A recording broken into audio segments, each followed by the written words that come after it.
We'd like to talk to you about some of your conspiracy theories. All right, well, have a good day. He carries a gun and a badge with the power to arrest citizens in his community. Now a News Channel 5 investigation uncovers the cops' bizarre criminal conspiracies. Hello to you and good evening to you. I'm Carrie Sharp. And I'm Jennifer Krause. Investigative reporter Phil Williams first came across Shawn Taylor's wild conspiracies while investigating controversial Franklin mayoral candidate Gabrielle Hanson. Now Taylor has emerged as a player in another local drama, this one playing out north of Nashville. And Phil, you say you've just got to believe, you got to see to believe some of these things that are happening in Millersville. That's right. I spent hours and hours watching his videos, including one where he expresses support for the completely bogus QAnon conspiracy theory that falsely claimed Democrats had kept child sex slaves locked up in a pizza parlor in Washington. Now the man who influenced Gabrielle Hanson has become Millersville's conspiracy cop. And it's easy to shift all the blame. I just happened to arrive at a time where everything was starting to crumble. When Gabrielle Hanson was running for mayor of Franklin last fall, she gave voice to political conspiracy theories so bizarre if you were deemed mentally unfit, as most of us would be, that residents were often left wondering where she would get such ideas. Now in a recent podcast interview, can you explain your recent near-death unprecedented attack and who you believe was all behind that? Well, I don't just believe, I know who's actually behind it. Hanson has pointed to a source for some of her claims. So first, let me bring on who you guys know. Shawn, it looks like you're prepared for something, man. What's up here? This is Gabrielle Hanson's source. We discovered hours and hours of videos where Shawn Taylor has appeared on podcasts associated with the widely discredited QAnon conspiracy theories. As I found out that it wasn't just district attorneys, I found out it wasn't just judges. I found out that it went a whole lot higher than that. There, he shares his own bizarre speculations. You got Obama. Can we see that? Yeah, we're good. It's okay. up. Taylor claims to see connections no one else can see. These people right here on the top of this list should absolutely 100% be in Gitmo facing charges. And when he strikes out, like here, looking at property supposedly linked to Bill Gates. All right, so that's, I'm guessing, some type of a fence casting shadows. Nothing that looks really suspicious. The lack of anything suspicious is, in his mind, reason to be suspicious.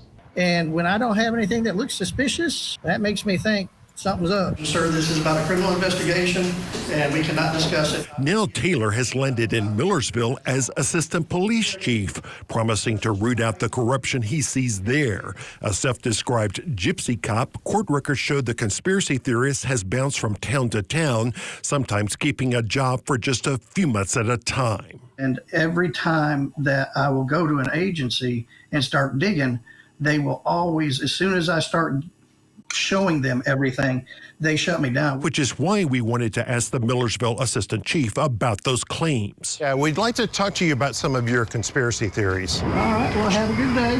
Taylor claims that he's uncovered a vast criminal conspiracy that involves former President George Bush, Bill and Hillary Clinton, former Vice President Al Gore, billionaires George Soros, Bill Gates, and Warren Buffett, along with U.S. Senator Marsha Blackburn, former Senator Bob Corker, former governors Ray Blanton, Ned McWhorter, and Bill Haslam, potentially involving current Governor Bill Lee, not to mention State Senator Jack Johnson, his wife Judge Deanna Johnson, Tennessee banker Jim Ayers, former TBI Director Larry Wallace, current State Safety Commissioner Jeff Logg, and at least 3 Tennessee district attorneys. On top of that, there's the FBI, the CIA, the TBI, and the Tennessee Valley Authority. Some of your theories are so bizarre. Are you worried about them affecting your credibility? I have no worries about that. Old man Bush is the king. He's a ringleader. He's the one who got all of this stuff happening.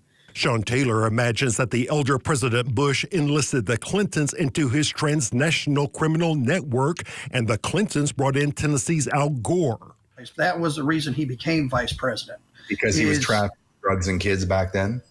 No because kidding. he was involved in it. His family was involved in it. They were steeped in it for generations.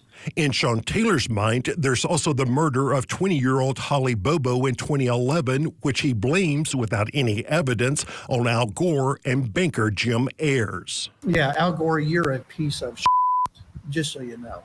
Even Republicans like U.S. Senator Marsha Blackburn Taylor claims are also involved in the various plots. Marsha, I hope you're listening, because I know all of your illegal campaign contributions ran through Fifth Third Bank. We're looking into that too, just so she knows. Stand by, Marsha. Yeah, we're coming for you too. Hey, throw the keys out now! Taylor is quick to see corruption everywhere he goes, here playing a video of his takedown of some gang members. I had another city that was within a quarter mile that refused to back me up, because I'll just call it the Greenbrier chief of police there is corrupt as shit. Without evidence, he accuses Cookeville DA Bryant Dunaway of covering up murders in his district, claiming the DA is lying when he says certain murders are unsolved. Let me tell you something, District Attorney Bryant Dunaway of Cookeville. You are a lying piece of shit. And he imagines that his own DA, Ray Whitley, has done favors for drug dealers who he thinks helped keep him in office. County, the back several years ago, basically framed two gentlemen for a homicide when he knew they didn't do it, but they owed the drug dealers money that he gets money from to be elected. You want to show them what else you got there hiding? Again, there is absolutely no evidence to support any of Taylor's bizarre claims, which until now might have been a subject of mild curiosity. I was still in law enforcement and I wasn't retired. I would be seeking search warrants. I would be seeking arrest warrants and or indictments, and we would be kicking these people's asses. That was before Taylor got his new job at Millersville. Now, with police powers, armed with a gun and badge, Taylor has the power to do just that. You said in one podcast that if you don't see anything suspicious, you find that to be suspicious. Do you not find that to be crazy talk? No, I don't, Mr. And there at the end, the part that we bleeped is where this story took another strange turn. Shawn Taylor referred to me by my late wife's last name. She's been dead for years, which suggests that he's now been digging into me and my background. What we don't know is, has he been doing that using government computers or government resources? Wow. It just has no tact and no manners. I'm sorry that happened to you, Phil. I know you've certainly heard worse. Now, here's the question. If he has all this so-called evidence, why doesn't he just go to the federal authorities to have them investigate? Well, if you listen to his videos, in his mind, the FBI is corrupt. So is the TBI and all sorts of other agencies. In fact, to hear him tell it sometimes, it's pretty much like everybody is corrupt except for him and his podcaster friends. Wow, so many questions and so unsettling, especially for you. And we're going to stay on it. I know you will, Phil. Thank you.